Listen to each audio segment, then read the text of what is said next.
Dan sejak kematian suami keduanya ini, teror Belle Gunness, si pencabut nyawa dari Laporte, dimulai.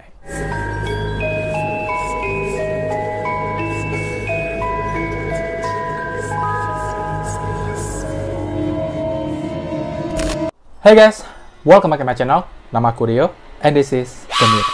Oke, sebelum kita masuk ke pembahasan, aku mau tanya dulu sama teman-teman yang lagi nonton video ini. Sebanyak apa kalian tahu kisah-kisah kelam, kisah-kisah gelap, yang tragis, mengerikan, mencengangkan di era-era zaman dulu nih, kayak 1800-an, 1900-an. Coba aku mau tahu dulu, komen di bawah. Nah, kalau misalnya kalian nggak banyak tahu, atau sama sekali nggak tahu nih, di sini aku kasih tahu, kalau banyak banget kasus-kasus yang sangat-sangat mencengangkan, sangat-sangat mengerikan, bisa dibilang tragis, di era-era lama, 1900-an, 1800-an. Dan kalau misalnya kejadian itu dibawa ke tahun sekarang, kita tuh sampai mikir kayak, beneran ada kisah-kisah kayak gitu. Seperti beberapa video yang udah kita bahas di Mirror, dan mungkin teman-teman juga udah nonton, insiden Dyatlov Pass, insiden Kamar Daban, insiden Kamar Hotel 1046, kasus misterius Olivia Mabel yang kemarin kita bahas, Catherine Knight, Estefania Gutierrez Lazaro, Adam Walsh, Hello Kitty Murder. Pokoknya masih banyak kisah-kisah yang sangat-sangat menyeramkan, mengerikan di era-era lama. Nah, di video kali ini, kita akan membahas satu dari sekian banyak kasus-kasus yang sangat-sangat gelap dan menyeramkan itu, di mana kasus ini terjadi pada tahun 1900-an. Tentang seorang wanita bernama Belle Gunness yang dicap sebagai pencabut nyawa dari Laporte. Di mana si Belle ini adalah seorang janda yang suka mencari suami lewat koran, dan dengan keahliannya menggunakan bahasa-bahasa yang manis dan merayu, sehingga banyak pria yang datang ke kediaman si Belle. Tapi para pria ini nggak sadar kalau mereka datang itu untuk mengantarkan nyawa mereka. Dan nggak main-main, sekitar 40 orang itu ditemukan jasadnya di pekarangan rumah si Belle Gunness. Tapi sayangnya sampai sekarang kasus Belle ini ditutup tanpa kejelasan, tanpa titik terang, dan bisa dibilang nggak terpecahkan. Karena memang para polisi sendiri nggak bisa memastikan apakah si Belle ini memang udah tewas atau malah dia ini kabur. Nah, gimana kisah lengkapnya tentang si pencabut nyawa dari Laporte ini? Langsung aja, before video udah selesai, The Mirror mau selesai.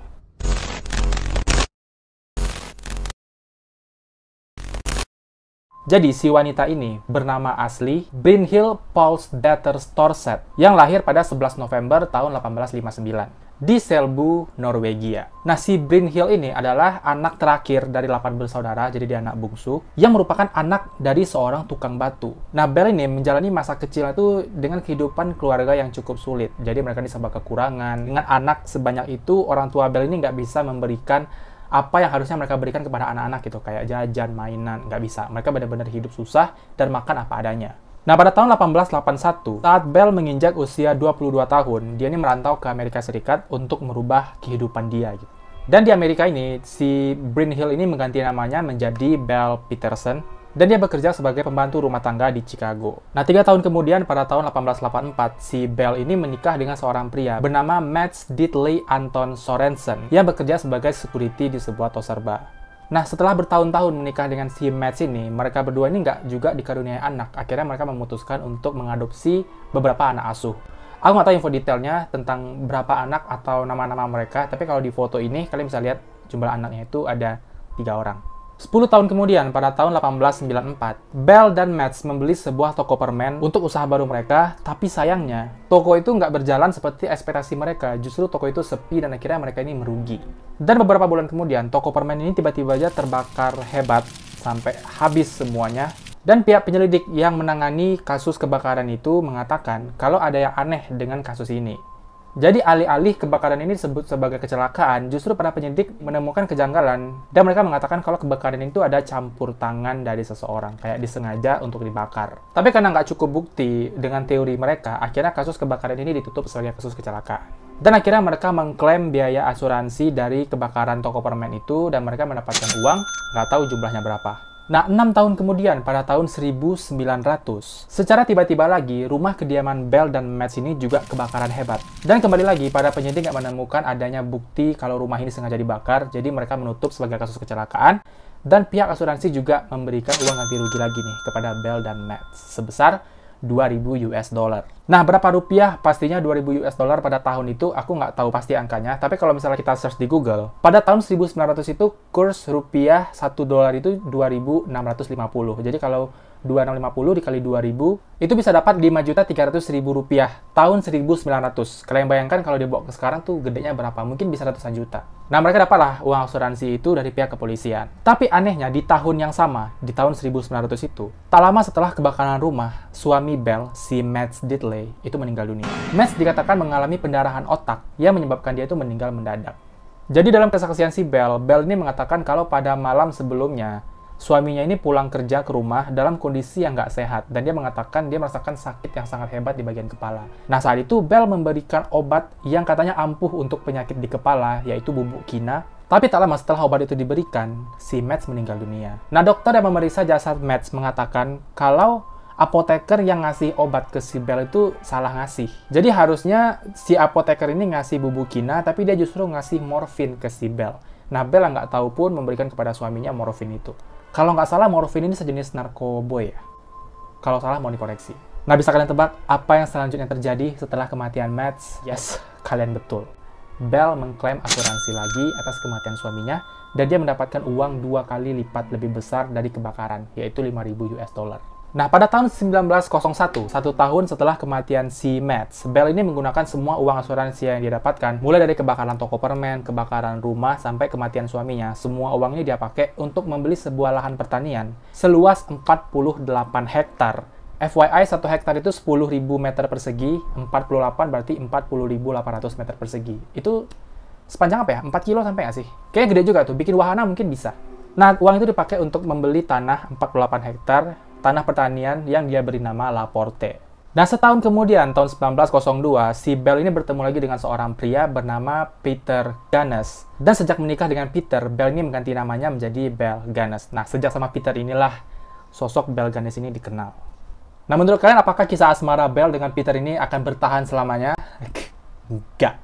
8 bulan aja sejak pernikahan mereka, Peter Ganes ditemukan tewas meninggal dunia secara mengenaskan di lahan pertanian Laporte. Peter ditemukan dengan kepala belakangnya itu yang udah hancur. Jadi kalian bayangkan batok kelapa dibabat. Kayak gitu kepala si Peter. Nah, karena tewasnya Peter yang mengerikan ini, pastinya langsung menggemparkan seluruh pekarangan Laporte itu kan. Tetangga tahu, warga tahu, bahkan polisi pun juga tahu. Akhirnya polisi datang untuk mengusut kasus kematian si Peter Ganes ini, dan polisi minta keterangan dari si Bell. Dan Bell dengan menangis sesenggukan, dengan histeris, dia ini menceritakan kalau dia itu menemukan jasad Peter di bagian belakang lahan pertanian. Karena kepalanya ini kejatuhan mesin penggiling daging, makanya bisa sehancur itu kepala si Peter.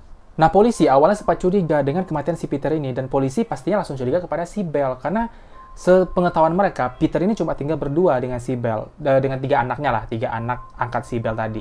Tapi karena polisi nggak bisa menemukan satupun bukti yang memberatkan Bell, akhirnya kasus ini kembali ditutup dengan kasus kecelakaan. Dan sekali lagi, ya, aku tahu kalian tahu kalau Bell mengklaim asuransi kematian Peter Ganes dan mendapatkan uang. Dan sejak kematian suami keduanya ini, teror Bell Ganes, si pencabut nyawa dari Laporte, dimulai.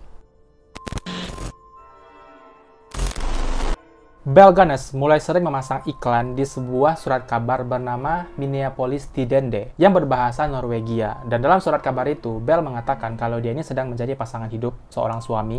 Dan dia mendeskripsikan dirinya sebagai seorang janda yang suka memasak dan melukis. Dia nggak memberikan syarat dan kriteria yang banyak untuk pria-pria yang mau menjadi suaminya. Dia cuma bilang kalau pria-pria yang ingin menikahinya cukup membawa sejumlah uang dan datang ke pertanian Laporte untuk melamar dan menikahinya. Nah, biasanya beberapa bulan sebelum akhirnya pria ini memutuskan untuk datang ke Laporte, mereka ini sering surat-suratan nih antara si Bell dengan si calon suaminya. 2-3 bulan mereka surat-suratan, dan disinilah Bell mengeluarkan jurus andalannya dengan mengatakan kata-kata yang manis, rayuan, sehingga membuat pria-pria kesepian ini klepek-klepek sama si Bell dan jadi nggak sabar untuk segera bertemu dan menikah dengan Bell. Nanti setelah 2-3 bulan mereka surat-suratan, chemistry-nya udah dapat, si pria ini udah yakin mau nikahi si Bell, dan akhirnya mereka memutuskan tanggal berapa mereka nikah. Saat itulah si pria ini datang ke pertanian Laporte untuk segera menikah dengan Bell. Tapi ketika datang itu, Bell mengatakan kepada calon suaminya untuk merahasiakan pernikahan mereka dari keluarga si pria.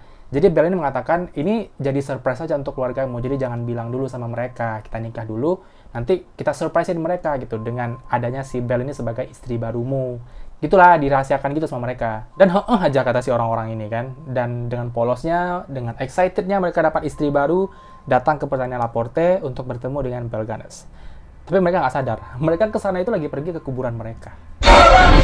Nah, kalian pasti tahu lah ya tujuan Belle bilang ke calon suaminya ini kalau rahasiakan pernikahan mereka, jangan kasih tahu keluarga kalian dulu, itu biar apa? Ya pastinya biar nggak ketahuan kalau misalnya nanti orang-orang ini hilang, nggak kembali lagi, nggak ada yang nyari gitu. Nah, beberapa pria yang terpikat dengan si Belle dan datang ke pertanian Laporte sampai membawa uang untuk menikahi Belle, diantaranya Christian Hilfern yang menjual lahan pertaniannya sendiri dan membawa uang 2.000 US dollar ke pertanian Laporte. Kemudian ada George Berry yang datang dengan membawa 1.500 US dollar. Yang ketiga ada Emil Tell yang membawa 2.000 US dollar. Yang keempat ada John Moe yang membawa 1.000 US dollar.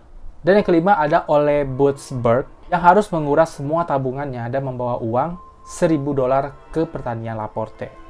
Nah, 5 pria yang datang ke Laporte ini, entah gimana ceritanya, entah gimana kronologi lengkapnya, mereka ini hilang. Tiba-tiba aja ngilang, nggak balik-balik lagi. Nah, tetangga di dekat rumah Belle ini kan sempat ngelihat kalau ada banyak orang yang datang ke rumah Belle, yang mereka tuh ngelihat ada hubungan khusus di antara mereka. Tapi karena tetangganya ini nggak ngelihat lagi si pria-pria ini, mereka pun nanya sama si Belle, "Loh Belle, kemarin kami kayaknya ngelihat ada banyak orang yang datang ke rumahmu. Kayaknya kalian ada hubungan istimewa deh. Siapa tuh? Kemana mereka?" Dan Belle dengan muka polos dan nggak bersalahnya, dia nih jawab, "Iya nih, mereka semua itu calon suamiku, tapi mereka semua ini gak ada yang serius." Dan akhirnya mereka pergi gitu aja ninggalin aku. Ada yang ke Oregon, ada yang ke California, dan ada juga yang ke St. Louis. Jadi mereka ninggalin aku sendiri sekarang. Jadi kata Belle gitu sama tetangganya.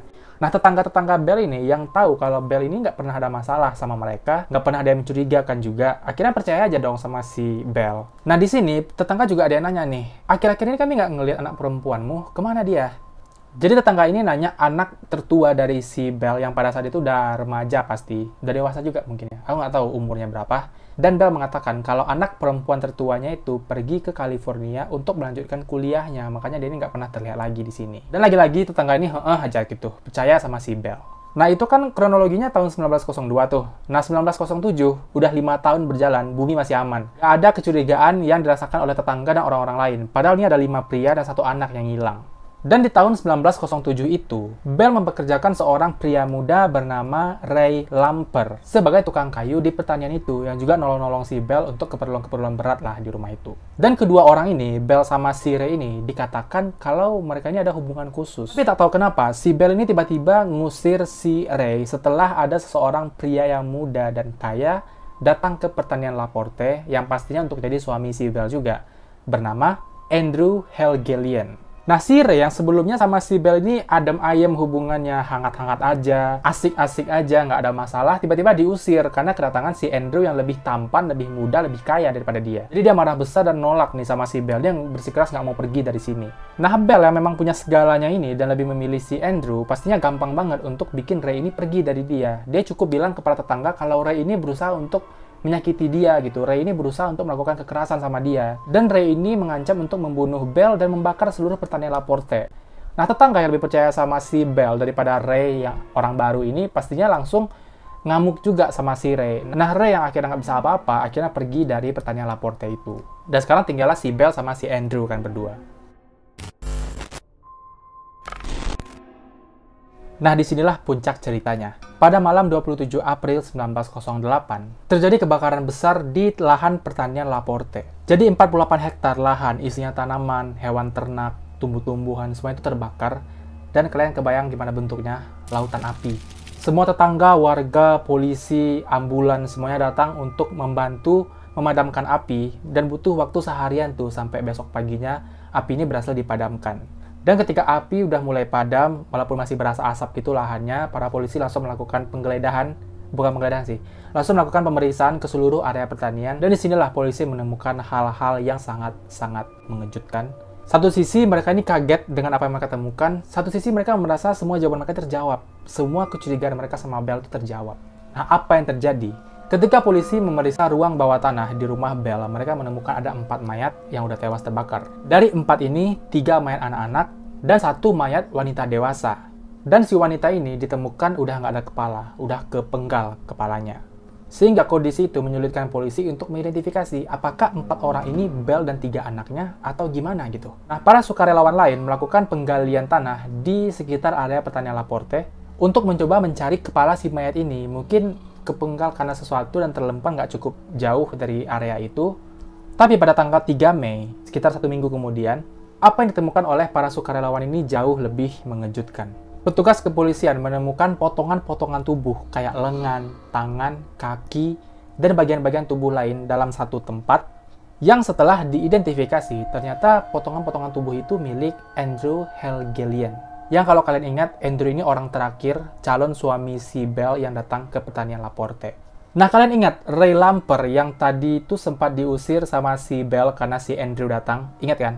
Nah, Ray ini singkatnya tuh dia dengar kabar tentang terbakarnya pertanian Laporte, dan dia pun datang ke lokasi itu untuk ngeliat nih awalnya. Tapi tiba-tiba Ray ini teringat kalau ada sesuatu yang mengganggu dia selama dia kerja di pertanian Laporte. Akhirnya Ray mencari polisi dan langsung mengatakan, "Pak, saya Ray yang dulu sempat kerja di pertanian ini. Saya ingat setiap hari saya bekerja, Belle ini selalu menyuruh saya untuk membawa gerobak ke bagian belakang tanah pertanian. Tapi saya nggak mencoba cari tahu saat itu. Saya yakin di sana ada sesuatu, Pak." Akhirnya karena polisi pun ikut penasaran dengan kesaksian si Ray, mereka pun bersama-sama datang ke bagian belakang lahan pertanian dan melakukan penggalian ke tempat yang ditunjuk oleh si Ray. Dan lebih mengejutkannya lagi, para polisi menemukan tulang belulang yang terkubur di lahan itu. Dan tulang-tulang ini ditemukan di beberapa tempat yang berbeda-beda. Nah, karena semakin banyaknya ditemukan jasad, tulang belulang, potongan tubuh di area pertanian itu, akhirnya para polisi lebih menspesifikkan lagi pencarian di lahan itu dan mereka mencoba untuk menemukan titik-titik mencurigakan di area itu.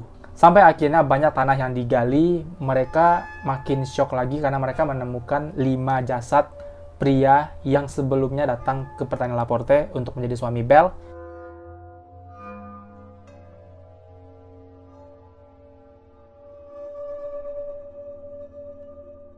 Dan polisi juga menemukan 1 jasad remaja wanita yang sepertinya itu adalah anak tertua dari Belle yang katanya pergi kuliah ke California.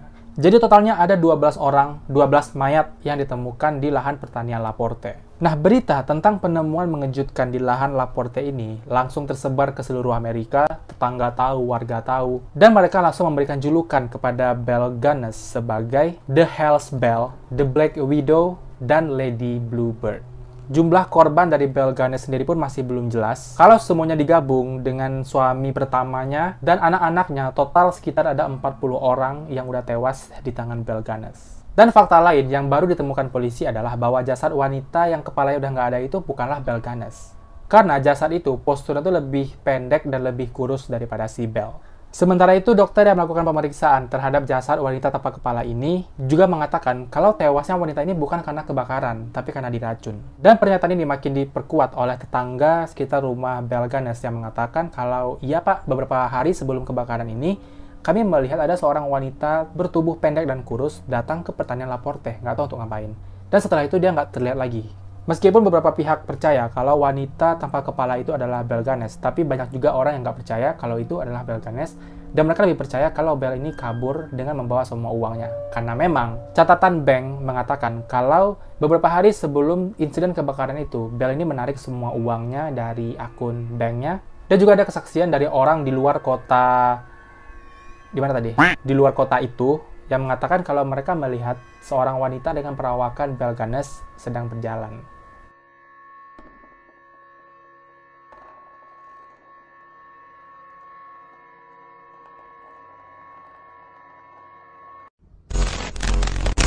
Yang pasti sampai sekarang, nggak ada yang tahu kejelasan tentang kasus ini. Dengan insiden terakhir, insiden kebakaran di lahan pertanian Laporte, nggak ada yang tahu gimana nasib si Belle Gunness. Yang pasti hanya ada 2 teori yang berkembang. Teori pertama mengatakan kalau wanita tanpa kepala itu memang si Belle Gunness. Mungkin menyusut karena kebakaran, makanya tubuhnya lebih pendek dan kurus. Teorinya gitu. Dan kemungkinan kedua adalah Belle ini udah kabur keluar kota, bawa semua uangnya, dan menghancurkan lahan pertaniannya. Yang nggak jelas juga alasannya kenapa. Karena memang dari ceritanya kita nggak lihat kalau misalnya ada kecurigaan yang besar, terus Belle ini kayak jadi target dari kepolisian atau apa, nggak juga kan. Jadi maksudnya alasannya apa sih kalau dia kabur gitu. Ya itulah 2 teori tentang keberadaan si Belle. Menurut kalian gimana? Dan komen juga di bawah menurut kalian tentang kisah satu ini, apakah menarik, apakah biasa aja. So guys, itu dulu video kita. Aku mau tahu juga pendapat kalian. Silahkan tulis di kolom komentar apakah kalian suka kisah-kisah di era-era lama kayak gini, tahun 1900, tahun 1800, karena memang banyak loh kisah-kisah yang juga seru untuk diketahui gitu. Coba kalau misalnya banyak dari kalian yang suka, aku bakal lebih sering baca-baca artikel-artikel atau kisah-kisah semacam ini. So, seperti biasa, klik like-nya kalau suka, dislike kalau tidak, subscribe channel ini untuk berlangganan, dan klik loncengnya untuk dapat notifikasi kalau ada video baru. Jangan lupa tinggalkan komentar, kritik, dan saran untuk kemajuan channel ini, dan jangan lupa share video ini teman-teman yang lain. Terima kasih sudah menonton, dan sampai jumpa di video-video selanjutnya. Mataku nggak kayak orang ngantuk kan? Aku ngantuk loh sebenarnya. Bye guys!